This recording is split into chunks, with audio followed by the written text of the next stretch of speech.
Fala galera, tudo tranquilo?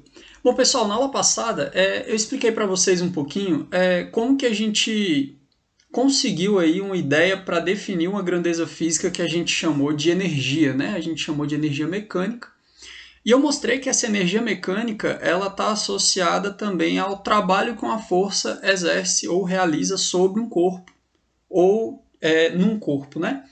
E a gente viu que o trabalho da força ele é basicamente uma forma de você fornecer energia mecânica para o corpo ou retirar energia mecânica desse corpo. E o trabalho é justamente essa quantidade de energia que está sendo fornecida ou retirada devido à ação dessa força. E aí na aula passada eu mostrei para vocês como que a gente calcula o trabalho de uma força constante. Eu coloquei lá um exemplo e expliquei para vocês. E aí a gente chegou na seguinte definição. A gente chegou que o trabalho ele era igual a força vezes o deslocamento vezes o cosseno do ângulo entre a força e o deslocamento. Na prática, a gente viu que, na verdade, o trabalho é o produto escalar entre a força e o deslocamento. Bom, e lá, isso aqui era válido, pessoal, quando essa força ela não mudava ao longo desse deslocamento, né? Agora, se essa força muda ao longo do deslocamento, a gente tem que pensar um pouquinho mais. Então, para facilitar aqui o nosso entendimento, vamos supor uma força aqui na horizontal que vai produzir um deslocamento também na horizontal. Então, eu tenho uma força no sentido positivo do eixo x, em que o módulo dela varia ao longo do deslocamento no eixo x aqui. E vamos supor que varia de acordo com esse gráfico aqui, ó. Beleza? Bom, o que a gente vê? Como a força e o deslocamento eles estão na mesma direção e mesmo sentido, o ângulo entre eles é zero, o cosseno de zero é 1. Então, a gente vai ter que o trabalho ele vai ser a força vezes o deslocamento e o cosseno vai ser 1. Beleza? Então, se a gente fizer aqui o gráfico da força pelo deslocamento, aqui eu estou representando o deslocamento pela letra x, porque o deslocamento ele é só na horizontal, tá? A gente tem o seguinte, se essa força fosse constante, o produto entre força e deslocamento seria a área abaixo desse gráfico. Então, o que a gente faz é, quando a força é variável ao longo do deslocamento, a gente percebe que o trabalho ele vai ser a área abaixo dessa curva. É claro que essa área, pessoal, a gente pode calcular ela aproximadamente como sendo a soma das áreas desses retângulos aqui, em que a gente pega valores constantes quebrados aqui de forças. É aquela famosa aproximação de Riemann, né? Então, na prática, a gente vai ter que o trabalho vai ser o somatório de todos esses trabalhinhos aqui ao longo de todo o deslocamento. Então, para um pequeno deslocamento, eu considero aqui uma força mais ou menos média nesse pedaço, depois nesse pedaço, depois nesse pedaço, que a gente está chamando aqui de força média, né? E ela está associada a um certo deslocamento ΔX. E a gente sabe que quando a gente pega esse deslocamento ΔX e deixa ele bem pequenininho, ou seja, quando o deslocamento ΔX tende a zero, a gente ajusta muito bem esses retângulos a essa curva. E aí, basicamente, o que a gente está fazendo é uma integração, né? Então, quando a gente pega o limite com ΔX tendendo a zero do somatório da área desses retângulozinhos, na prática a gente está calculando a área abaixo do gráfico. E na prática a gente sabe que isso é a definição de integral. Então, pessoal, quando a sua força ela é variável em relação ao deslocamento do objeto, né, a gente pode dizer que o trabalho ele vai ser dado pela integral da força ao longo desse deslocamento, ou seja, é o f de x dx. Então, integral da força em relação à direção do seu deslocamento, tá? Então, a ideia é muito simples, eu acho que fica fácil de entender que o trabalho vai ser a área do gráfico de força em relação ao deslocamento. E essa análise que eu fiz em uma dimensão, pensando somente no movimento ao longo do eixo x, ela pode ser feita para o movimento ao longo do eixo y e também para o movimento ao longo do eixo z. Então, se a gente pensar no movimento em 3 dimensões, a gente pode estender esse raciocínio e dizer que o trabalho total ele vai ser a soma dos trabalhos em cada componente do movimento. Então, se eu tiver uma força variável ao longo do eixo x, o trabalho dessa força vai ser dado por essa integral da força em relação ao elemento dx, né, em relação ao deslocamento aqui. Se eu tenho uma força ao longo do eixo y também variável, eu integro em relação ao deslocamento ao longo do eixo y. E a mesma coisa vale para o eixo z. Então, o trabalho total ele vai ser a soma dos trabalhos de cada componente em relação a cada um dos deslocamentos, beleza? E aí, pessoal, isso aqui é uma forma mais geral de determinar o trabalho de uma força, tá? Isso aqui é válido para força constante, para força variável. Então, essa é a forma geral com que a gente consegue determinar trabalho, através da integral da força em relação ao elemento de deslocamento, beleza? Bom, aqui uma observação interessante, pessoal, é que se a gente pensar no trabalho da força-peso, acontece uma coisa interessante, porque olha só, a força-peso ela é uma força que aponta somente ao longo do eixo Y, né? Se a gente pensar, ela aponta para o centro da Terra, mas em geral a gente diz que ela aponta para baixo. Ou seja, é uma força que aponta ao longo do eixo Y. O que isso quer dizer? Os únicos deslocamentos que vão contribuir para o trabalho da força-peso são os deslocamentos verticais. Então, a gente consegue entender aqui, pessoal, que quando a gente está pensando no trabalho exclusivamente da força-peso, a gente vai ter que esse trabalho vai ser a força-peso vezes uma mudança de nível, vezes uma mudança de altura, beleza? Que foi o que a gente obteve lá na aula passada, aquele MGH, né? Que eu defini para vocês como sendo uma forma de energia potencial, a energia potencial gravitacional, beleza? Então, a gente percebe que o trabalho da força-peso está associado diretamente à energia potencial gravitacional que esse objeto possui. Tá joia? Essa aqui é a ideia aí. Então, é importante perceber isso. Por exemplo, se um corpo está se deslocando ao longo de um plano inclinado e eu quero saber o trabalho da força-peso, eu não preciso olhar tanto para o deslocamento ao longo do plano inclinado. Eu posso olhar somente para o desnível na vertical em que esse objeto sofreu. E aí eu consigo determinar, com essa altura que ele ou subiu ou desceu, eu consigo determinar o trabalho realizado pela força-peso. Beleza? É claro que quando esse objeto está indo para baixo, o trabalho da peso vai ser positivo, uma vez que o peso aponta para baixo, né? Então, se esse objeto estiver diminuindo a altura dele, o trabalho é positivo da força-peso. Isso significa que a energia cinética do corpo vai estar aumentando, né? Ou seja, se o trabalho é positivo, eu estou fornecendo energia cinética para o objeto. E, por outro lado, se o objeto estiver subindo, né, essa alturinha estiver subindo, ele está aumentando o nível dele, então, nesse caso, o trabalho da força-peso vai ser um trabalho negativo, quer dizer que a energia cinética desse objeto, em tese, vai diminuir. Pensando que não tem forças externas contribuindo aí, pensando apenas no trabalho da força-peso sozinho, tá bom? Essa que é a ideia. Se tiverem forças externas, aí é claro que para saber como que a energia cinética do objeto se comporta, eu vou precisar calcular também o trabalho das outras forças, tá bom? Então a gente tem que pensar sempre assim. A gente pode considerar o trabalho de uma força em particular, mas quando você tem um sistema com várias forças atuando no corpo, a gente tem que analisar os trabalhos que cada força exerce sobre o objeto, tá bom? Bom, e aí a gente entra, pessoal, agora numa outra força que é importante para a gente e que também está associada bastante com trabalho e energia, que é a força elástica. Vamos lembrar, acho que todo mundo já estudou isso no ensino médio, mas vamos lembrar algumas coisas. Se a gente pegar um bloquinho aqui e prender ele numa mola, a gente tem uma situação aqui em que essa mola ela não está nem esticada e nem comprimida. Ela está no seu estado relaxado, ela está natural, é a forma natural dela. A gente chama isso de situação de equilíbrio da mola. Ela está ali numa situação de equilíbrio dela relaxada aqui. Então ela não está sendo nem esticada nem comprimida. E aí, pessoal, a gente percebe o seguinte, se eu pego essa mola e estico ela, a mola ela sempre tem a tendência, da mesma forma como um elástico, de tentar voltar para a posição de equilíbrio, para a posição relaxada dela. Então, se eu produzo um deslocamento aqui para a direita, esticando essa mola, a mola vai fazer uma força no objeto para a esquerda, tentando voltar à sua posição de relaxamento, tentando voltar à sua posição de equilíbrio. O que isso quer dizer? Se eu tiver um deslocamento positivo, a mola vai exercer sobre o meu objeto uma força negativa, ou seja, eu desloquei o objeto para a direita e a mola está fazendo uma força no objeto para a esquerda. O mesmo vale para quando eu comprimo essa mola.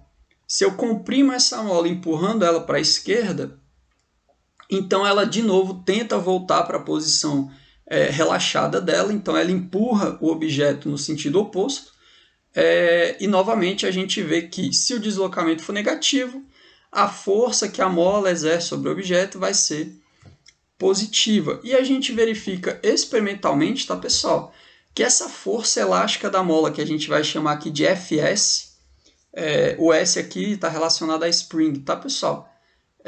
Que é do inglês, tá? Ela é proporcional ao deslocamento da extremidade livre, né, que é a extremidade que se desloca. Esse deslocamento a gente está representando aqui na figura pela letra X, né? Pela letra X, porque a gente está analisando o movimento só na horizontal, tá bom? Então a gente verifica experimentalmente essa relação direta, ou seja, a força elástica ela é diretamente proporcional ao deslocamento. E aparece aqui um sinal negativo justamente para indicar essa ideia aqui, ó. O sentido da força elástica é oposto ao sentido do deslocamento. Então, se eu desloco para a direita, esticando a mola, ela faz uma força para a esquerda, tentando se comprimir e voltar ao seu estado relaxado. Então, por isso que tem um sinal menos aqui. O sentido da força elástica é oposto ao sentido do deslocamento. Tá joia? Se a gente transfere isso para o pensamento em uma dimensão, aqui a gente colocou geral, né? A força elástica vetor é igual a menos uma constante vezes o deslocamento vetor. Isso aqui está em em 2, 3 dimensões. Agora, se a gente aplica para uma dimensão, a gente tem que a força elástica é o famoso menos kx, né? Onde x é o deslocamento na horizontal aí, ou quanto essa mola foi comprimida, ou quanto essa mola foi esticada, beleza? Bom, olhando para essa ideia de força elástica, a gente tem que entender o que é essa constante aqui, né, pessoal? Essa constante ela é relativamente fácil de entender, porque se a gente pega aqui o deslocamento e passa dividindo, a gente tem que ela vai ser a força em relação ao deslocamento produzido, né? Ou seja, esse x aqui que é o deslocamento, ele é na verdade a deformação que essa mola sofre. Então, quando eu estou comprimindo ela, eu estou deformando ela, diminuindo a forma, né? Diminuindo o comprimento dela. Então, esse x, pessoal, ou o deslocamento d, ele é, na verdade, o quanto essa mola foi deformada. Então, a gente vê que a constante elástica, esse K, que a gente vai chamar de constante elástica, ele é a força dividido pela deformação. Ou seja, é a quantidade de newtons que são necessárias para deformar essa mola em determinada quantidade. Então, de certa forma, essa constante elástica, que é a K, ela indica para a gente a medida da rigidez da mola. O que isso quer dizer? Se o K for muito grande, significa que eu preciso fazer uma força muito grande para deformar essa mola só um pouquinho. Beleza? Essa que é a ideia. Bom, essa lei, pessoal, conhecida como lei de Hooke, tá? Acho que a maioria de vocês já conhecem aí. E a unidade, né, da constante elástica, como a gente viu, é Newton por metro, né? Só pegar o x aqui e passar dividindo, a gente chega que o K é igual a força sobre a deformação da mola aqui, então a unidade dela é em newtons por metro, tá joia? Então, pessoal, lei de Hooke, revisando, por quê? Porque agora eu quero mostrar para vocês como que é o trabalho realizado por essa força elástica. Então, perceba que está conectado ao slide anterior. A força elástica ela é uma força que muda à medida com que o objeto se desloca. Se a deformação aumenta, a força elástica aumenta junto. Se a deformação diminui, a força elástica diminui junto, em módulo, né? Então, ela é uma força variável em relação ao deslocamento. Então, dessa forma, a gente tem que calcular o trabalho da força elástica pensando na integral, que a gente acabou de estudar aí, que é o trabalho de uma força variável, né? Então, se a gente pegar aqui essa situação de uma mola sendo comprimida ou esticada ao longo do eixo X, a gente pode dizer que o trabalho dessa força elástica vai ser a integral de uma posição inicial até uma posição final da força elástica em relação ao elemento de deslocamento dx aqui, né? E aí a gente consegue realizar essa integração muito fácil usando a lei de Hooke. A gente viu que a força elástica é menos kx, então a gente vai fazer a integral de uma posição inicial até uma posição final de menos kx dx, beleza? Essa aqui é a ideia. E aí, pessoal, aqui é simples, né? A constante elástica aqui ela é uma constante, então ela sai da integral. Pessoal, é importante dizer que a constante elástica ela é constante até um certo limite, tá? Se a gente estica muito essa mola, a gente meio que rompe as estruturas dela e ela perde um pouco essa propriedade de comprimir ou esticar. Então você muda a constante elástica dela, tá? Mas em geral, isso aqui é uma constante. Então, essa constante, em uma situação ideal, ela sai para fora da integral, a gente basicamente está integrando x dx. Ou seja, o resultado é kx² sobre 2 menos kx² sobre 2, né? Indo da posição inicial até a posição final. Então, pessoal, aqui eu já ajustei o sinal, tá, ou menos, né? Porque a gente sabe que vai dar kx final ao quadrado sobre 2 menos kx inicial ao quadrado sobre 2 com sinal negativo. Então, a gente inverte o sinal. Então, a gente fica que o trabalho da força elástica é o k vezes a deformação inicial ao quadrado sobre 2 menos o k vezes a deformação final ao quadrado sobre 2, beleza? Então, se a gente considera que uma posição inicial igual a zero e chama a posição final de x, a gente tira esse termo aqui, xi ao quadrado, né? A gente chega que o trabalho da força elástica é simplesmente menos kx ao quadrado sobre 2, beleza? Então, a forma de calcular o trabalho aí da força elástica. Então, a gente usou a integralzinha da lei de Hooke. Então, a gente vê, pessoal, que basicamente trabalho é a integral da força em relação ao deslocamento, tá bom? Então, a gente vê o seguinte, esse trabalho aqui, ele pode ser tanto negativo, como ele também pode ser positivo. No caso, olhando para esse, né? Então, quando que ele vai ser positivo? Ele vai ser positivo se a deformação inicial é maior que a deformação final. Aí esse cara fica positivo. Se for o contrário, ele fica negativo. O que isso significa? Significa, pessoal, que quando ele vai de uma posição com maior deformação para uma posição de menor deformação, esse cara está ajudando o movimento. Ele está fornecendo energia cinética para o objeto. Porque se eu vou de uma deformação maior para uma deformação menor, quer dizer que a mola está deformando menos. E é o que ela tenta fazer. Então, ela vai estar ajudando nesse movimento. Então, ela vai fornecer energia para o sistema, ou para o bloco, para o objeto, né? E se for o contrário, ela vai estar tirando energia do sistema e aí o trabalho vai ser negativo. Beleza? Então, o trabalho da força elástica é assim que a gente analisa aí. Bom, pessoal, agora a gente tem que falar de uma última grandezinha aqui interessante, que é a potência. Pessoal, por definição, a potência ela é a taxa de variação do trabalho em relação ao tempo. Ou seja, é o quanto trabalho eu realizo num determinado intervalo de tempo. Então, a gente define de forma muito simples que se eu realizo um trabalho em um determinado intervalo de tempo, a potência é a quantidade de trabalho em relação ao tempo. Ou seja, potência é trabalho dividido pelo ΔT, né? É o trabalho dividido pelo ΔT aqui. É claro, a gente vê que a unidade vai ser de joules, que é a unidade de trabalho, por segundo. Joules por segundo a gente chamou de watt. Tá bom, pessoal? Então, potência é energia por tempo, basicamente, joule por segundo, trabalho por tempo, que é medida em watts. Pessoal, quando a gente calcula em relação a um ΔT, né, em relação ao intervalo de tempo, na verdade a gente está calculando a potência média, né?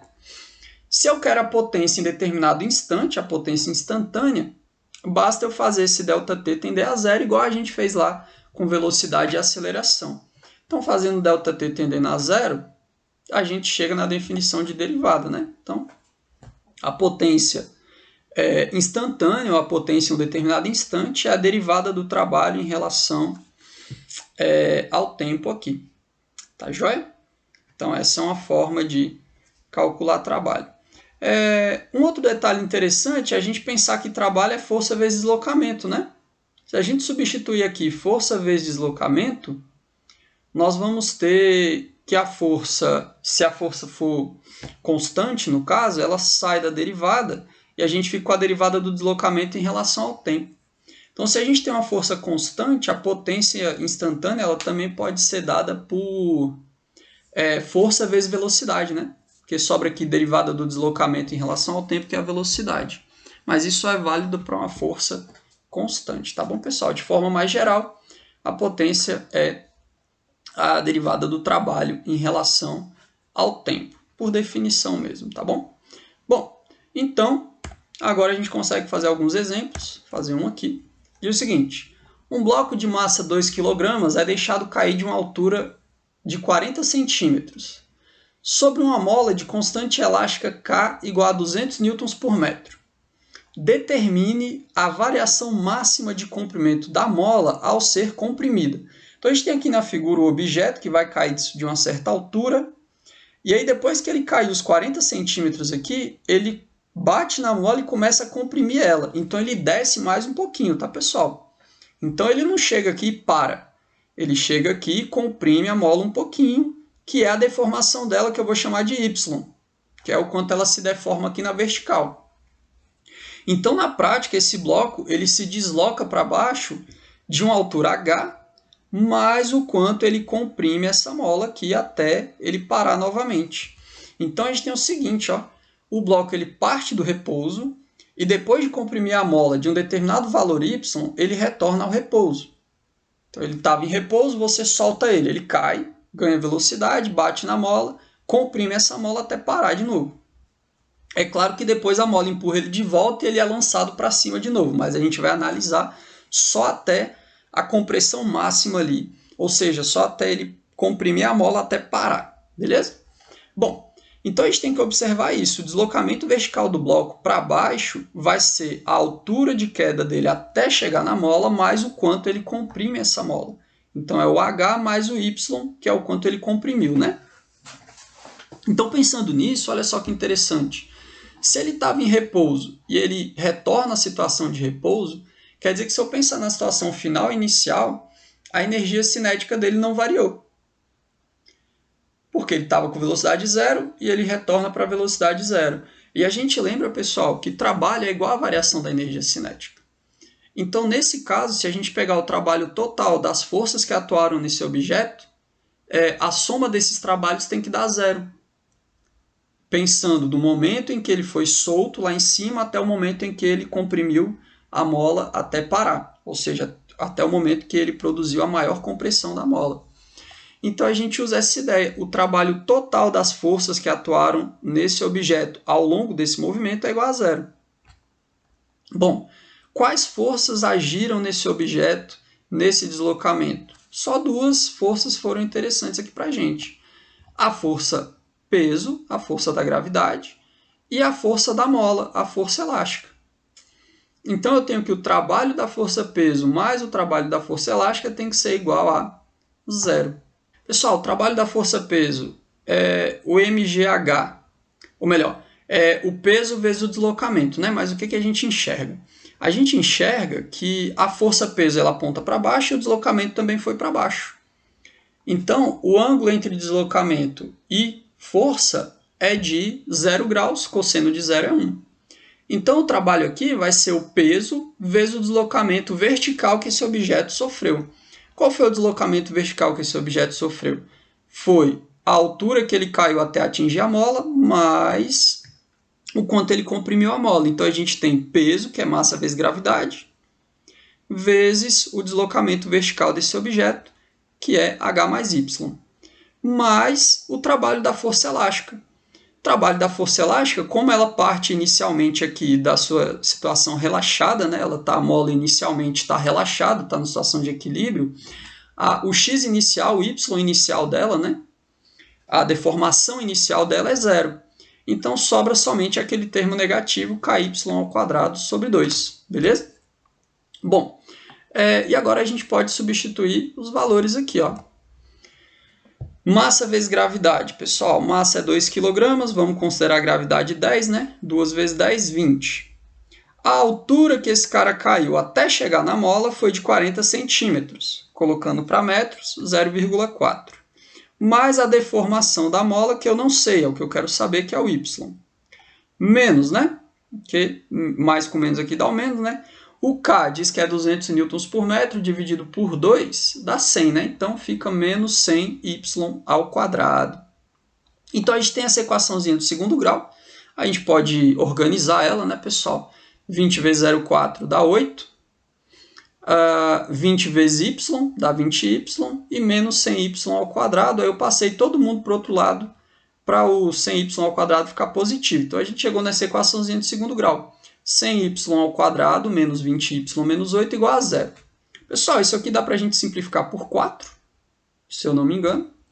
Dividido todo mundo por 4 dá 25y ao quadrado menos 5y menos 2, né? Isso tudo igual a 0.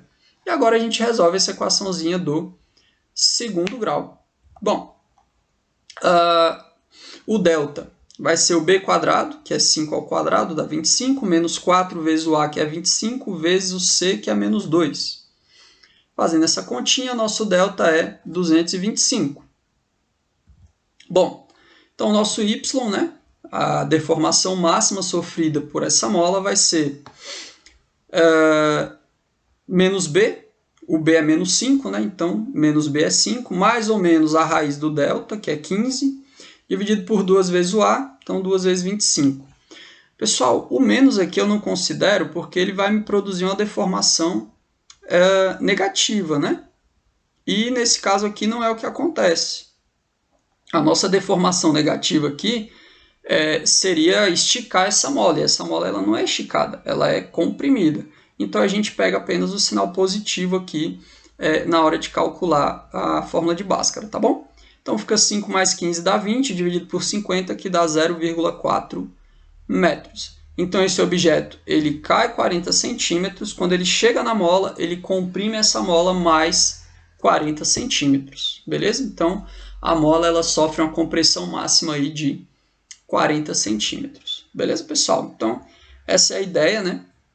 A gente usou aqui a ideia de que não houve mudança da energia cinética, isso quer dizer que a soma dos trabalhos de todas as forças vai ser igual a 0 nesse caso, tá joia?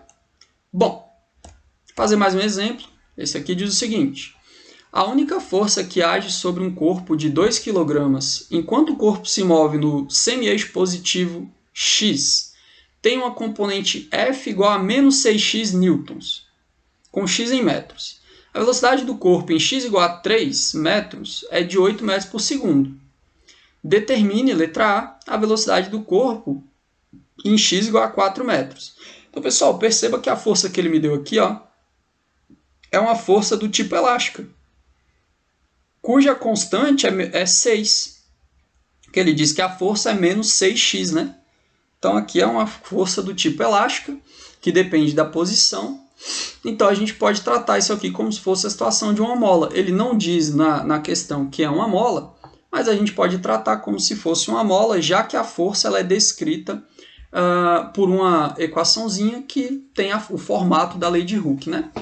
Então, olha só, ele me disse que quando a deformação nessa mola é de 3 metros, quando x é igual a 3 metros, a velocidade desse corpo é de 8 metros por segundo.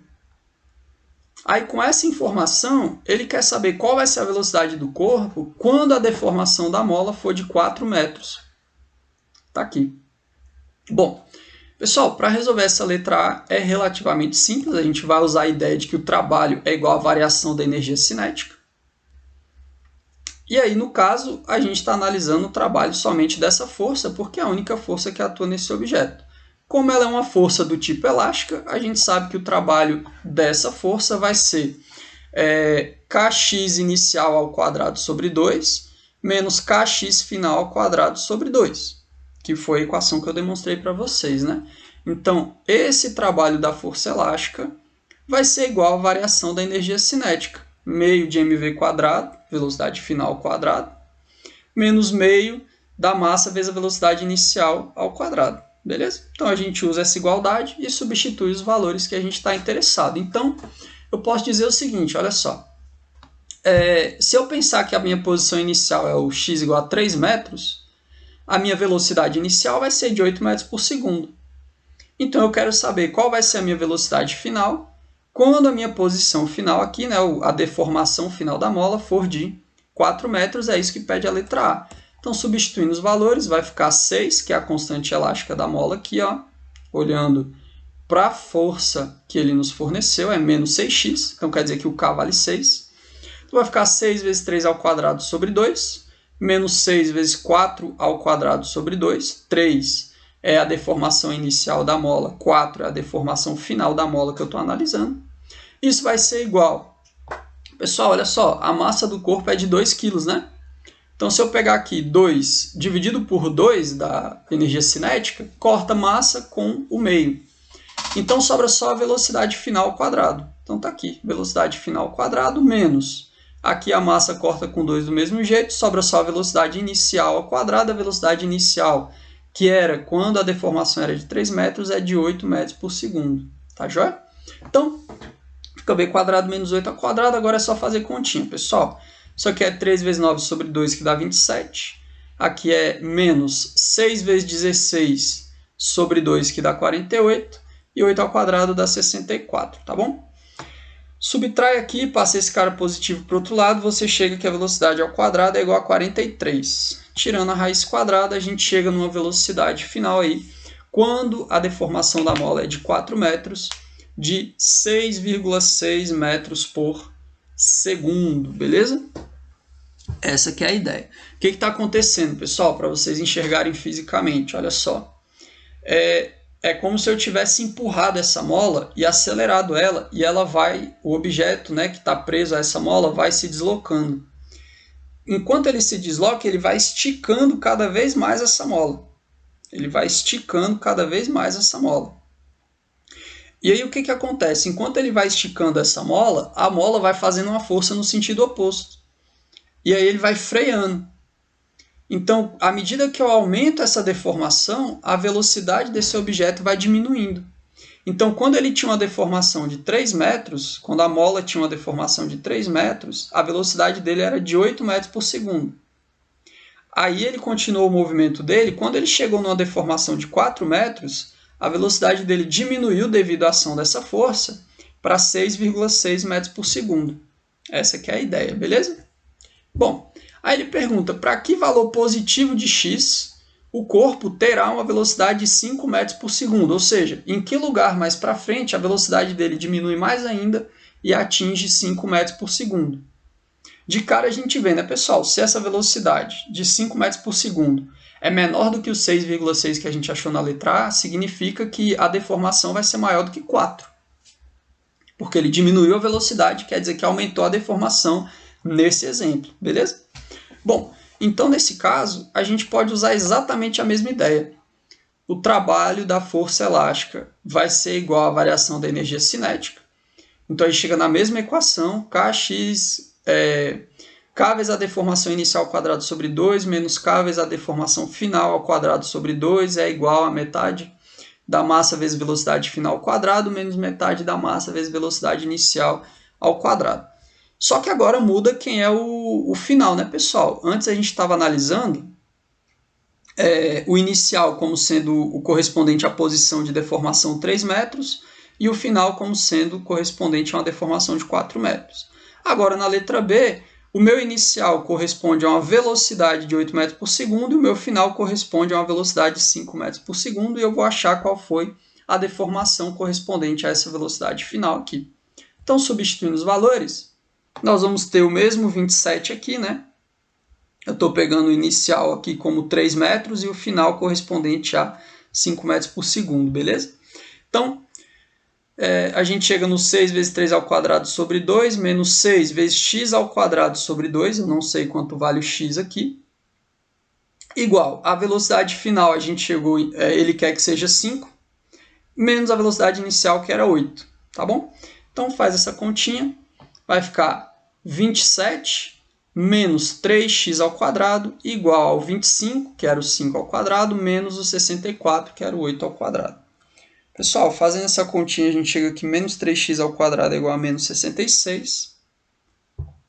passa dividindo, né? X ele vai ser aproximadamente 4,7 metros. Passei dividindo, 66 dividido por 3 dá 22, e a raiz de 22 dá mais ou menos 4,7 metros. Então, quando a deformação for de 4,7 metros, esse objeto vai ter uma velocidade de 5 metros por segundo. Então, pessoal, aqui são exemplos de como a gente pode usar essas ideias de trabalho e a relação do trabalho com a energia cinética para resolver algumas situações aí, práticas e concretas, tá bom? Então, com isso, eu acho que vocês conseguem resolver alguns exercícios, e por hoje é isso, pessoal. Valeu!